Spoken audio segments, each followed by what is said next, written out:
Hello everyone, welcome back to my new blog. আজ আমি তোমাদের সাথে শেয়ার করব একটা ভাইরাল রেসিপি, আর সেটা হলো আম পোড়ার শরবত। যেহেতু আম পোড়া শরবত, তাই আমাদের প্রথমেই লাগবে আম। তাই আম পাড়ার জন্য আমি চলে গেলাম ছাদে। আর মাঝারি সাইজের মোট 6টা আম আমি নিয়েছিলাম। আমি 6টা আম দিয়ে মোট 5 জনের জন্য শরবতটা বানাবো। এই দেখো, আমাদের ছাদে লেবু গাছে বেশ অনেকগুলো লেবু এসেছে, সাথে আরো নতুন নতুন ফুল এসেছে, যেখান থেকে অনেক লেবু হবে। আর এটা হলো আমাদের ছাদের তেজপাতা গাছ। যাই হোক, এবার রেসিপিতে দেখা সাজা। প্রথমেই আমি আমগুলো ভালো মতো ধুয়ে নিলাম, আর এরপর আমগুলোর গায়ে একটু কুকিং অয়েল মাখিয়ে নিলাম, যেন আমগুলো ভালো মতো বার্ন হয়। আমগুলোকে আমি গ্যাস ওভেনেই পোড়াবো। আর যেই বার্নারটা ইউজ করছি হলো একটা বারবিকিউ বার্নার। তোমরা এরকম যে কোনো বার্নার ইউজ করতে পারো।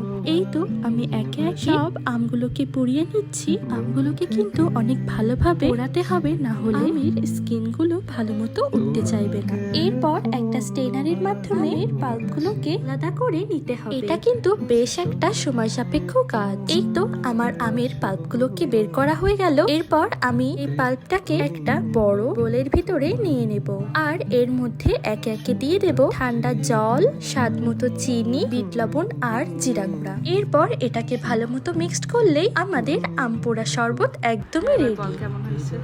অনেক সুন্দর হয়েছে। Thank you so much. তো আজকের ব্লগটা এই পর্যন্ত। দেখা হবে নতুন ব্লগে। ততক্ষণের জন্য টাটা।